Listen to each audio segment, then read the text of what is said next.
I think sometimes folks will say that it's weak to cry, and many of us women have been told in our lives to be less emotional. So seeing a woman in leadership being vulnerable is really important, so thank you. I moved to Lancaster, like I said earlier, I moved to Lancaster 10 years ago to teach in the school district of Lancaster. For the last few years, I eventually left teaching. For the last few years, I've worked as a leader for community-based nonprofits who provide direct services to community members in need throughout Lancaster County.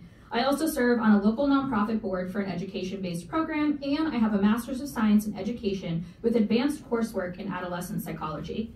I grew up in the church. I attended private Christian school from kindergarten through 9th grade. I spent multiple nights a week at church, youth group, etc.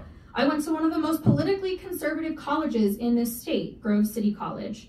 I spent my youth listening to church leaders, friends, teachers, professors, and even my parents say that being gay was a sin, and I even personally believed it was for a long time. But guess what? I still turned out to be queer. And when I was 17, I tried to kill myself twice in 24 hours.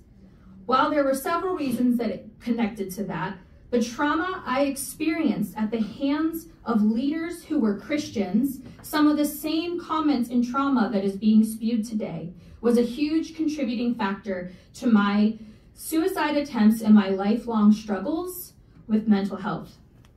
As a young teacher, I learned early how powerful my words were in the lives of my students.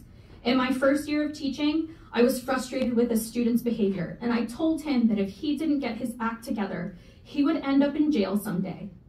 3 years later, I was teaching him in another class, and he reminded me of that comment that I made. I didn't even remember it, but it was clear the pain it had caused him. He and I did repair our student and teacher relationship, and he even gave me a hug when he graduated. But it is not only the words of teachers that are impactful. On Wednesday, November 8th, the day after the 2016 election, I had many students in my classroom crying in fear because they were scared for themselves and their family members, some of whom were undocumented. Children, and especially teens, are always listening. Teens are going through a process called individuation. Individuation is a process that everyone goes through where you develop a sense of self. As you individuate, you gain a clear sense of self separate from your parents and others around you.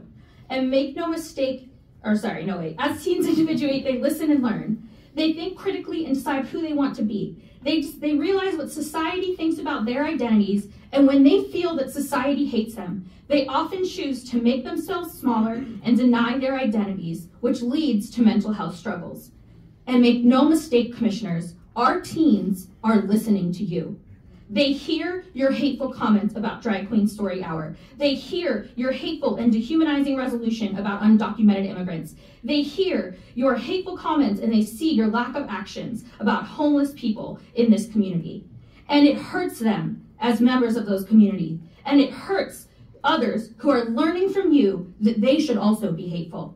You can stand behind your free speech line, but let's be clear. The First Amendment provides that Congress make no law respecting an establishment of religion or prohibiting its free exercise. It protects freedom of speech, the press, assembly, and the right to petition the government for a redress of grievances.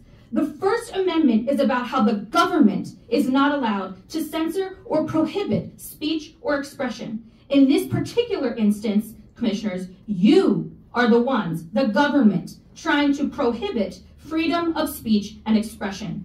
You are attempting to hide your bigotry behind your right to free speech. But the right from free speech doesn't provide freedom from consequences, and the consequences of your hateful comments, resolutions, and actions are leading to the death of individuals in our community, whether that's trans kids, people experiencing homelessness, or anyone else in this community whose life you are supposed to be improving. So I ask you, please stop this political theater. Stop posturing. We have a housing crisis in this community. We have a child care crisis in this community. We have a hunger crisis in this community. And we have a healthcare crisis in this community and in our nation. Commissioner D'Agostino, you mentioned that we need to hold people accountable, that is an act of love. Well, we are here as your constituents to hold you accountable for your hateful language and fear-mongering. It is time for you to get back to the work you were voted into the office to do, making Lancaster County a better place for all of us. Thank you. Yes.